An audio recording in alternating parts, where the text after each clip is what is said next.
Bom dia, sétimo ano. Ai, que saudade de vocês. Tudo bem? Espero que sim.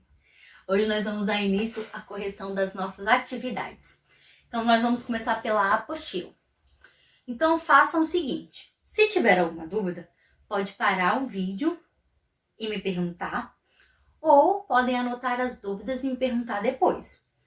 A mesma coisa com as atividades. Se tiver que corrigir alguma coisa, para o vídeo e corrige, ou pode deixar também para o final do vídeo, que eu vou disponibilizar o gabarito. Aí vocês façam a correção. Mas é para assistir o vídeo todo, hein? Então vamos lá? Vamos começar?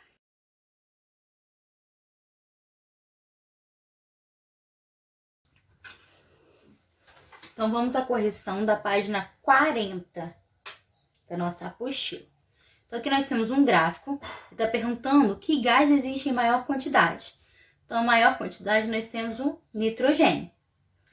Qual o percentual do oxigênio? O oxigênio aqui nós temos 21%. Qual a importância desses gases para a vida na Terra? Então, é importante para a respiração, é importante para poder fazer a fotossíntese. Então, todos os gases eles têm uma importância para a gente, né? Para a vida na Terra. Explique de que maneira fenômenos naturais ou causados pelos seres humanos podem alterar essa composição. Então, a gente pode estar lançando grande quantidade de CO2 para a atmosfera, alterando a composição, né, a quantidade desses gases na atmosfera. Então, por isso que a gente tem lugares mais poluídos, outros menos poluídos. Então, o certo é ter essa proporção. Só que muitas vezes, pela poluição que nós causamos, ou até mesmo pelos fenômenos naturais, essa parte aqui do gás carbônico, ela se torna maior do que os outros gases. Então, prejudica esse equilíbrio dos gases na nossa atmosfera. Aqui nós temos uma tabela da composição dos gases que entram, né, ao inspirar, na nossa respiração. Então, inspiração é quando o ar entra e expiração é quando o ar vai sair. Então, tá falando que o nitrogênio, ele entra e sai basicamente a mesma quantidade. O oxigênio, ele entra uma quantidade e sai um pouco menor. O gás carbônico, ele vai entrar menor e vai sair uma quantidade maior, porque ele faz essa troca com o oxigênio. E o vapor de água, ele entra pouca coisa e sai uma quantidade maior. Então, analisando essa tabela, explica a alteração dos valores dos seguintes gases na inspiração e na expiração. Então, o oxigênio, ele vai ser utilizado nessa respiração, na respiração celular. Então, ele vai entrar no nosso organismo para poder fazer essa respiração das células. Então, por isso que ele vai sair em quantidade menor. Então, ele entra, as células utilizam ele para poder fazer a sua respiração e ele vai sair em uma quantidade menor. E o gás carbônico, ele vai entrar uma certa quantidade, mas no momento que a gente está fazendo essa respiração celular, essa respiração, ele vai estar sendo liberado pelas nossas células. Por isso que ele sai numa quantidade maior. Na página 41, aqui nós temos falando que Valdemar Niklevic, nem sei falar esse nome, Niklevics, foi o primeiro brasileiro a atingir o topo do Everest, a maior montanha do mundo, com 8.848 metros de altitude. Para a empreitada, muitos equipamentos foram necessários, incluindo tubos de oxigênio, pois a altura do alpinista tem disponível apenas 30% de oxigênio, que respiraria ao nível do mar. Quais os principais sintomas que uma pessoa pode ter ao respirar o ar rarefeito? Então, a quantidade de oxigênio era pouca, né? Era menor do que ele estava acostumado a ter disponível. Então, isso pode causar náusea, né? Vômito, tontura. A pessoa pode desmaiar. Ele pode ter essa diferença, né, de respiração. Então, isso pode fazer com que ela se sinta mal, que chegue até a um desmaio. No número 4, nós temos um diagrama que vai mostrar os fenômenos realizados pelos seres vivos, né? Que é a questão da liberação de gás carbônico, absorção de oxigênio e vice-versa. Então, o que está acontecendo? No fenômeno 1 aqui, nós temos o oxigênio virando gás carbônico, se transformando em gás carbônico. Então, isso acontece através da respiração. Então, a gente entra oxigênio e libera mais gás carbônico. É como se fizesse uma troca, né, no nosso organismo. Então, todos os seres vivos, eles fazem isso, essa respiração. Então, seja um animal, um ser humano, uma planta, todo mundo faz essa respiração. Então, absorve o oxigênio e libera gás carbônico. E aqui nós temos o fenômeno 2, que é a fotossíntese, onde eu estou pegando gás carbônico e transformando em oxigênio. Então, os únicos seres vivos que conseguem fazer esse processo são as plantas, são as únicas que fazem a fotossíntese. Então, elas liberam esse oxigênio pra gente e para elas mesmas, né? Porque elas também precisam respirar. Então, ela pega o gás carbônico que tem na atmosfera e transforma ele em oxigênio. Aqui no número 5, nós estaremos relembrando das cadeias alimentares. Então, o que a cadeia alimentar tem a ver com o ciclo do nitrogênio? Então, ela tem uma relação muito forte com o ciclo do nitrogênio, que é por meio da alimentação. Lembra que eu falei com vocês lá no ciclo que nós temos uma leguminosa?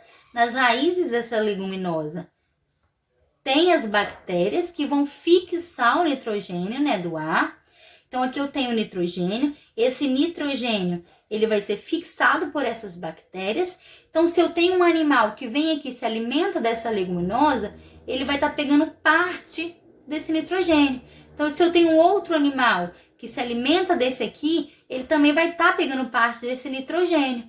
Então, o ciclo do nitrogênio tem tudo a ver com as cadeias. Como a gente não consegue absorver diretamente esse nitrogênio para poder fazer os processos, as reações químicas necessárias, a gente precisa absorver esse nitrogênio através da alimentação.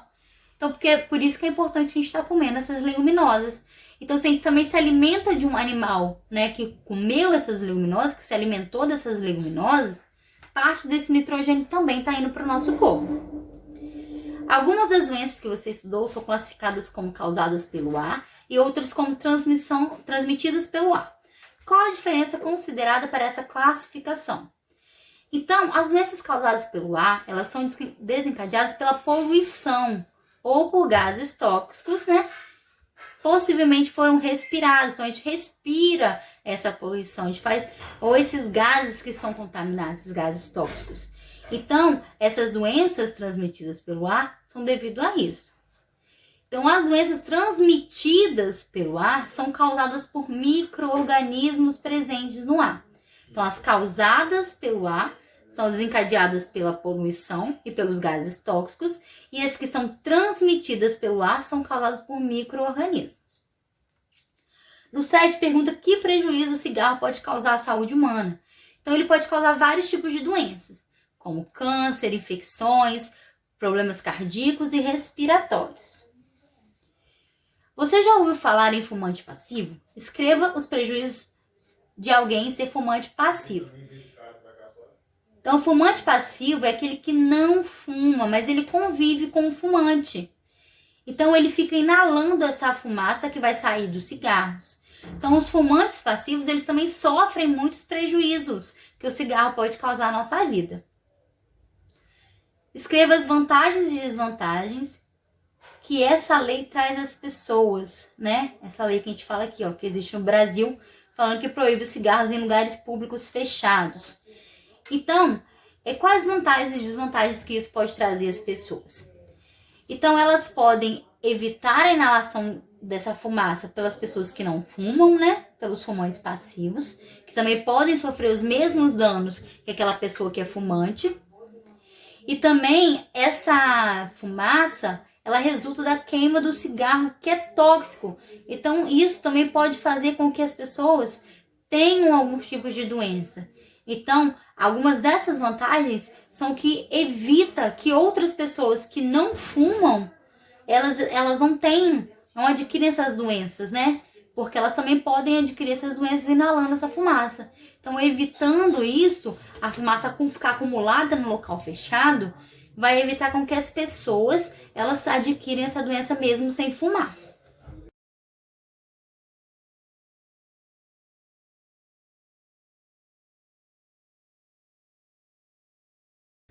Que nós temos primeiro para falar sobre o verdadeiro ou falso, né? Classificar as afirmativas. Então, a primeira nós temos que é verdadeira, a segunda é falsa, porque fala todos os seres vivos precisam de água na mesma quantidade. Então isso é mentira, né? É falso, porque cada ser vivo tem uma necessidade individual de água, igual nós seres humanos. Cada um tem uma quantidade específica de água, de acordo com o seu peso. Então todos os seres vivos em geral, eles também têm uma necessidade individual. Cada um precisa de uma quantidade de água diferente do outro. A letra C também é falsa, onde fala que os seres humanos têm 20% do seu peso corporal formado por água, sendo que é 70% do seu peso corporal, não 20% apenas. A letra D também é falsa, fala que as pessoas precisam repor somente a água perdida pelo suor. Isso também é mentira, a gente tem que repor água que é perdido pelo suor, pela respiração, pela urina e também pelas fezes. No 2, fala das florestas tropicais, que elas abrigam grande diversidade de vida. E um dos motivos é a sua grande disponibilidade de água. Já os desertos não têm tantas espécies por serem muito secos. Então reflita sobre esse assunto e responda: qual é a relação entre disponibilidade de água e quantidade de espécies em um determinado local?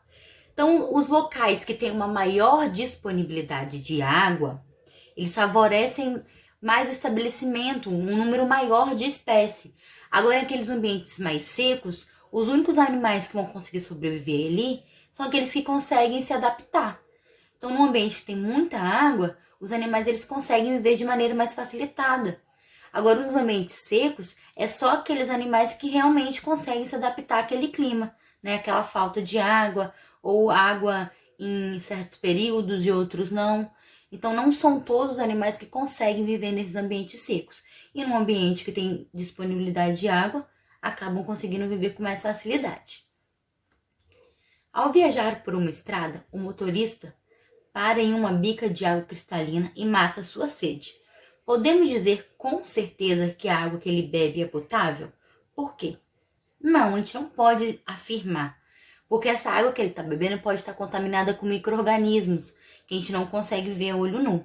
Então, para ter certeza que a água está totalmente limpa, sem nada, é só fazendo testes laboratoriais. Aqui no número 4, nós temos dois gráficos que fazem a média, né, de abastecimento de água sem tratamento nas regiões do Brasil, e aqui a taxa de internação por diarreia a cada 100 mil habitantes. Então, a letra A pergunta qual é a região com maior percentual de sistema de abastecimento de água sem tratamento. Então, a gente vê aqui ó, que 60%, cerca de 60% da região norte não tem essa água tratada. Então, o abastecimento dessa água é feita com água sem tratamento. Na B, pergunta qual a região com maior taxa de internação hospitalar de pessoas com diarreia. Nós temos aqui também a região norte, cerca de 300 e poucas pessoas. Então, ao mesmo tempo, né, que ele não disponibiliza água tratada para o pessoal da sua população, né, da sua cidade, também tem uma taxa alta de pessoas internadas com diarreia. Na nossa região, que é o que está perguntando aqui na letra C, Sudeste, ele tem um percentual relativamente baixo, né?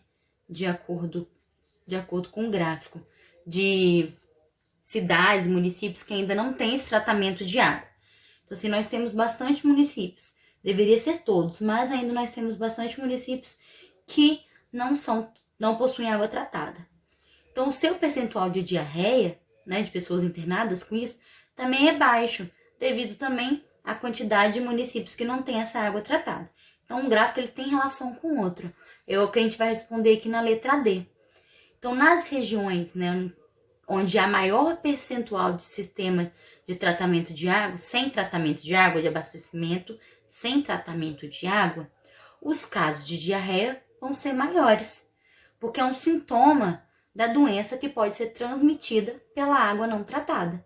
Então, se aqui na região norte tem poucos municípios que possuem água tratada, então nós teremos muitas pessoas com sintomas de diarreia, por ser um dos principais sintomas das doenças que são transmitidas pela água não tratada, pela água contaminada.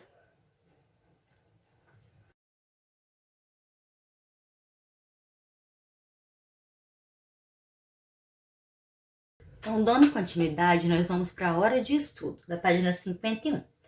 Na primeira questão, está mostrando um diagrama, né, que corresponde a uma teia trófica.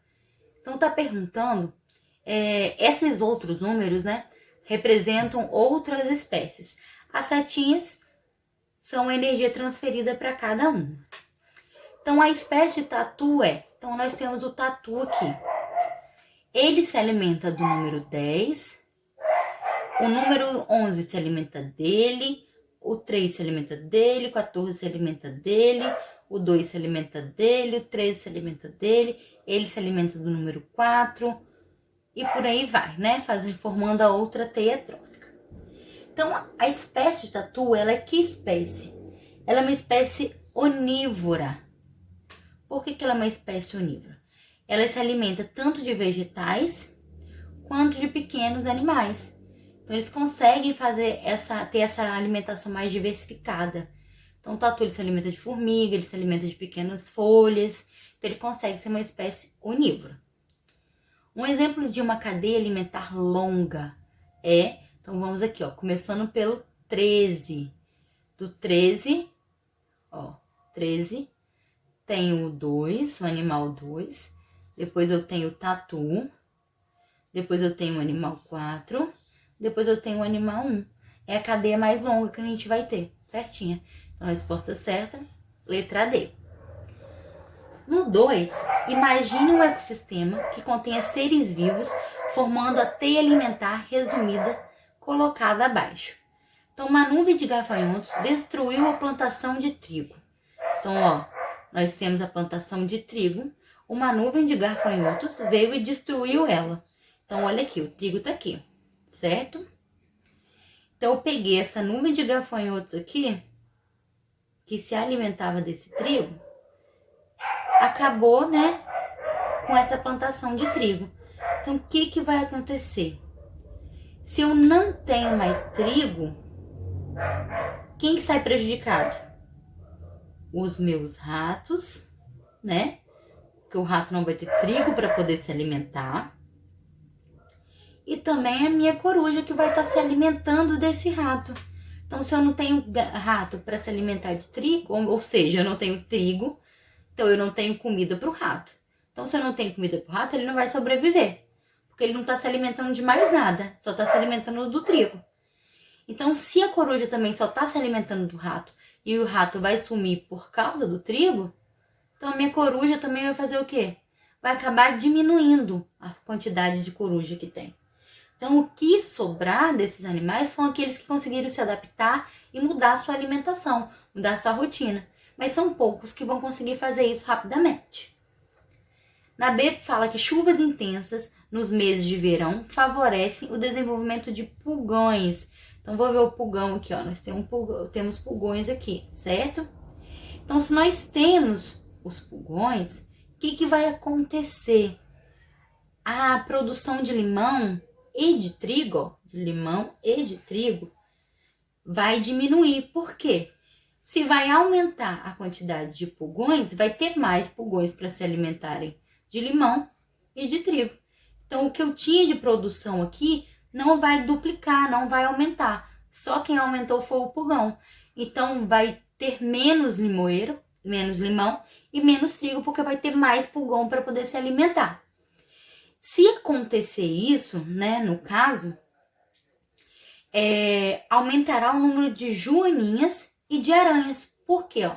Joaninha tá aqui e de aranha tá aqui. Então, por que vai aumentar o número de joaninha e de aranha? Se eu tenho mais pulgões, eu posso ter mais joaninhas também, porque eu vou ter mais alimento para elas. Então, se eu tenho mais joaninhas, eu posso ter mais aranhas, porque eu também vou ter mais alimento para essas aranhas. Então, se eu aumentei minha quantidade de pulgão, ficou mais pulgão para poder alimentar a joaninha. Então, se todas as minhas joaninhas estão satisfeitas, elas se reproduzem mais rápido, se reproduzem com mais facilidade. Então, elas têm alimento suficiente para manter mais joaninhas. Então, isso vai fazer a sua população crescer e, consequentemente, a da aranha também. Porque eu vou ter alimento suficiente para essa aranha. Para essas aranhas, né, no caso. A falta de alimento afastou os pássaros da região. Então, os pássaros. Tenho aqui os pássaros. Então, o que aconteceu? Se a falta de alimento levou esse pássaro para longe, tchau, voou, foi embora. Pássaro bonito, ó, foi embora. Porque ele não tinha mais alimento aqui. Então, os animais, né, as presas desses pássaros, elas vão aumentar também. Porque no caso aqui, ó, o aranha, só esse que o pássaro está se alimentando, né? Então, no caso, o alimento desse pássaro não vai ter ninguém para poder ser predador dele. Então, essa presa desse pássaro, ela vai aumentar. Então, a sua espécie vai multiplicar, vai crescer, porque não vai ter nenhum predador para ela. Uma doença dizimou as raposas. Vamos ver onde estão as raposas. Aqui. Então, veio aqui uma doença e fez o quê? Matou todas as raposas. Então, o que vai acontecer aqui? Então, se matou a raposa, tirou esse ciclo aqui, ó. Tirou essa parte dessa teia alimentar, dessa cadeia alimentar. Então, o meu lagarto, ele ficou sem predador. Então, isso vai fazer aumentar a sua quantidade de lagarto naquela região. E, por consequência, vai diminuir a minha quantidade de gafanhoto. Por que isso vai acontecer? Se eu tenho mais lagartos, menos gafanhotos eu vou ter, porque eu vou ter mais lagartos para alimentar. Então, vai ter pouco gafanhoto para muito lagarto. Então, isso também causa um desequilíbrio. Então, meu gafanhoto ele vai diminuir, porque ele não vai conseguir sobreviver quase nenhum, por causa da quantidade de lagarto que tem para se alimentar dele. Entenderam? Então, vamos continuar aqui na página 52. A população de cobras foi prejudicada pela ação predatória das aves de rapina. Então, o que acontece? Se a minha população de cobra foi prejudicada pela ação predatória das aves de rapina, vai aumentar o meu número de corujas e vai diminuir o meu número de ratos e gafanhotos. Vamos ver lá? Ó, então eu tenho aqui a cobra. A minha cobra, a população de cobra, ela foi prejudicada, certo? Então, foi prejudicada, ela diminuiu. Então, se eu tenho menos cobras, eu vou aumentar o meu número de coruja. E, ao mesmo tempo, eu vou fazer o quê? Prejudicar, no caso aqui, o meu rato. Porque vai ter uma grande quantidade de coruja e não vai ter rato suficiente. Então, vai diminuir também a quantidade de ratos. Além disso, também é de gafanhotos, né? Que é outro alimento da cobra. Então, vai ter muita cobra para poder se alimentar de pouco rato e pouco gafanhoto, porque eles não vão dar conta de se reproduzir para alimentar todas as corujas, desculpa. Uma indústria despejou lixo tóxico no rio. Então, quando despeja lixo tóxico no rio, vai afetar quem? Quem mora no rio, né? A gente tem que pensar assim. Então, vai diminuir a quantidade de peixes e os outros animais que dependem desses peixes também. Então, pode afetar também a quantidade de algas e tudo que tiver naquele rio. Então, aqui, ó, nós temos os peixes. A indústria foi lá e jogou um monte de coisa que não deveria naquele rio. Então, morreu meus peixes, ou diminuiu a quantidade dos meus peixes. O que vai acontecer? Eu tenho minha ariranha. Ela não vai ter alimento suficiente. Então, também vai prejudicar a minha ariranha. Nem todos vão conseguir sobreviver, porque não vai ter alimento disponível para todo mundo. E pode acontecer o que aqui com as algas? O número de algas pode aumentar, porque não vai ter predador suficiente para elas. Então, pode fazer uma superpopulação de água. Cobras que se alimentam de ovos invadiram a região. Então, quais animais vão ser prejudicados? Aqueles que botam ovos. Então, vamos ver aqui. Nós temos os passarinhos e as corujas. Então, comendo os ovos desses passarinhos e dessas corujas, então vai diminuir a população de passarinho e agora vai diminuir a população da coruja. Fazendo essa diminuição, os animais que são presas desses dois aqui, eles vão aumentar. Então, vai aumentar a população de aranha e vai aumentar a população de rato. Por que isso vai acontecer? Porque não vai ter predador suficiente para se alimentar de todas as aranhas e de todos os ratos. Uma seca prolongada deixou o nível do rio muito baixo. Então, o que vai acontecer? Se o nível do rio está muito baixo, consequentemente vai matar, né? Vai morrer muitos peixes e também morrer muitas ariranhas, porque precisam dos peixes para poder se alimentarem. Um grupo de caçadores matou muitos jacarés na região.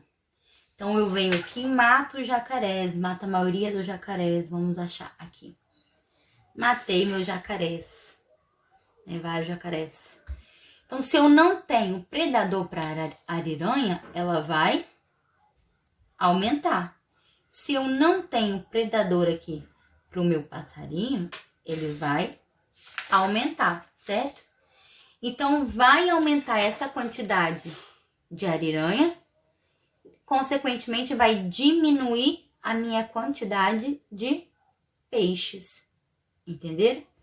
Então, ó, não tenho jacaré suficiente para se alimentar de todo mundo aqui, da ariranha. Então, a minha porcentagem de ariranha sobe, eu não vou ter quantidade suficiente de peixe para alimentar todas.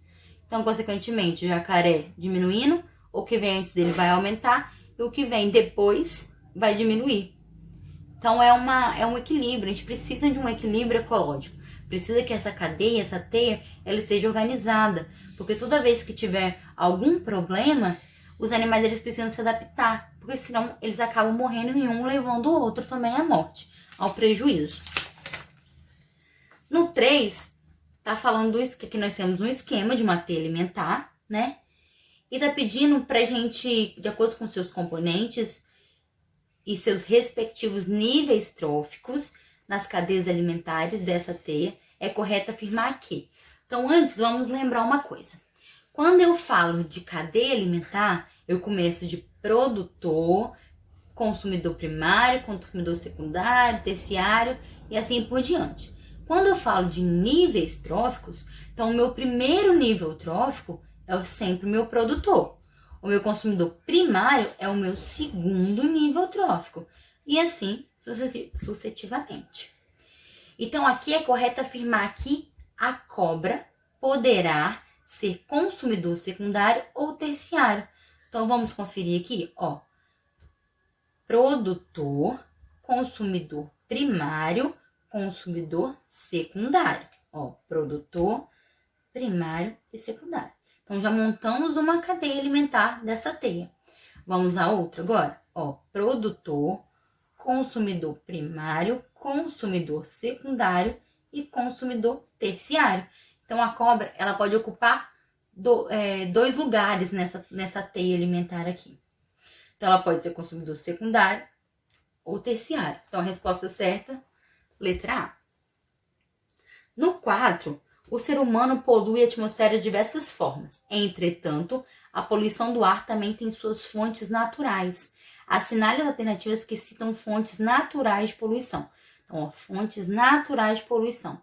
Então, o que seria isso? Uma tempestade de areia no deserto é algo natural. O vento que arrasta poeira no solo é algo natural. A erupção vulcânica é algo natural. Então, o aumento da frota de veículos automotivos nas grandes cidades é uma coisa feita pelos humanos. Então, se nós humanos não quisermos que isso aconteça, a gente não vai fazer. Então, a natureza ela não interfere nisso. Então, a gente vai marcar A, B e C. A 5 fala da utilização dos combustíveis fósseis, gasolina, óleo diesel. Então, isso eles contribuem muito, né, com as queimadas, contribuem muito que esses compostos químicos eles retornem à atmosfera. Então, de qual ciclo biogeoquímico que nós estamos falando que está relacionado a esses eventos? Então, toda vez que a gente tem a queima de um combustível fóssil, a gente libera gás carbônico. Então, consequentemente, nós estamos falando do ciclo do carbono, letra C. No 6, nós temos o esquema do ciclo do carbono, né? Como os autócitos pegam esse gás carbônico, como os heterócitos eles eliminam esse gás carbônico, né? Através da respiração para a atmosfera. Então, a resposta certa é a letra C, onde que o 3 aqui, ó, é consumo de glicose e oxigênio. No 7, vocês vão fazer um pequeno texto, né? Imaginando o caminho da gota da água.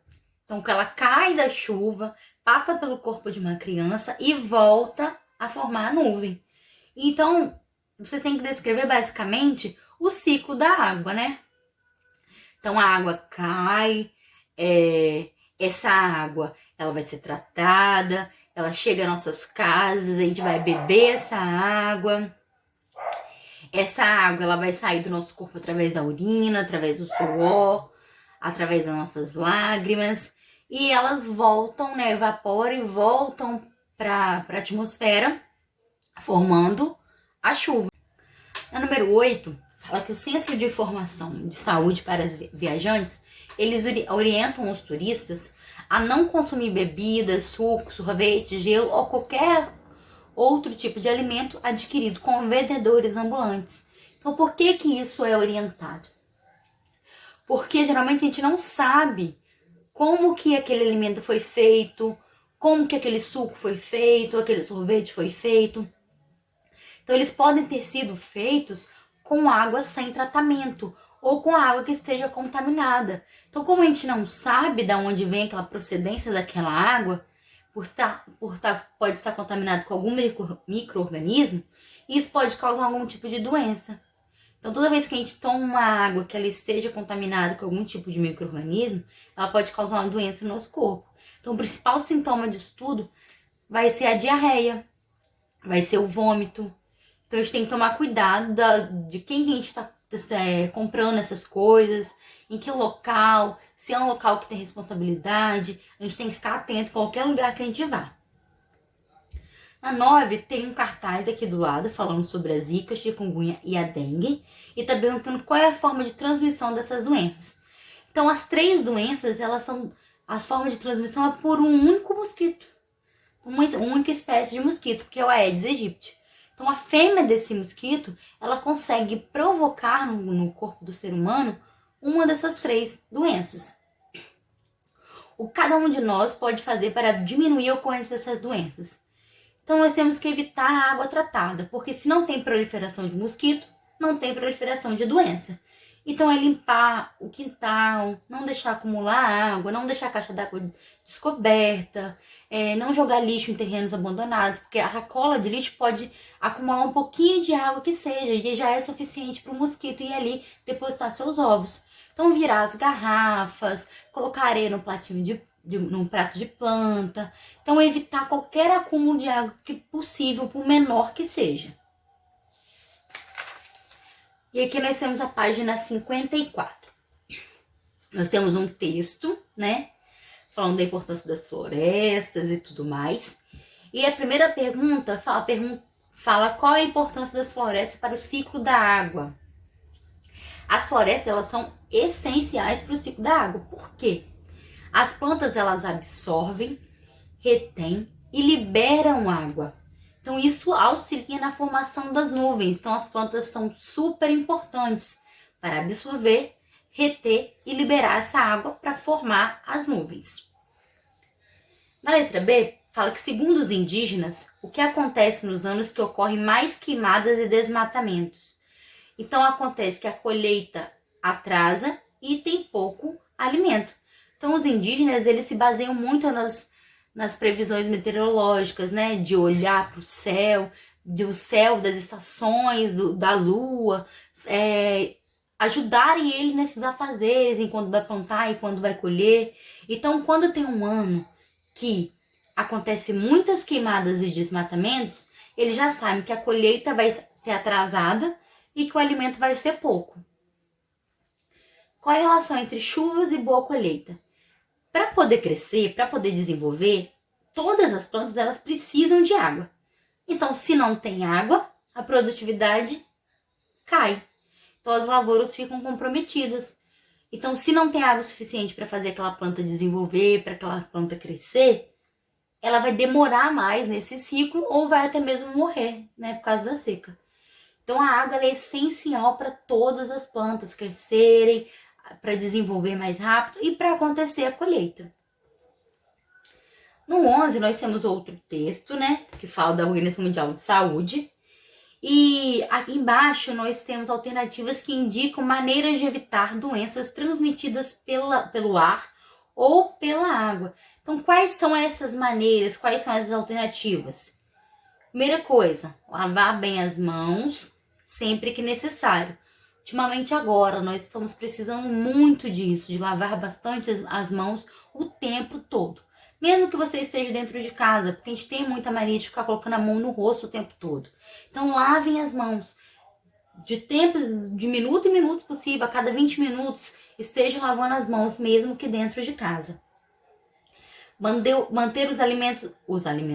os ambientes bem arejados. Então, deixar circular vento, porque se tiver algum micro-organismo naquele ar, o vento ajuda, né, fazer ele ir embora. Então, deixar esse vento circular.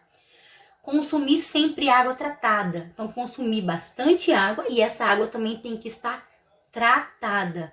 Água sem tratamento provoca doenças. Então, a nossa cidade, o município de Mimoso também tem água tratada. Então, a gente deve, quem tem oportunidade, filtra essa água. Então, consome essa água filtrada para maior segurança de todo mundo.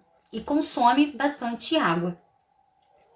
Utilizar combustíveis menos poluentes. Então, se a gente utilizar combustíveis que vão afetar menos a nossa atmosfera, menos o nosso planeta, isso também vai evitar, né, as doenças serem transmitidas pra gente.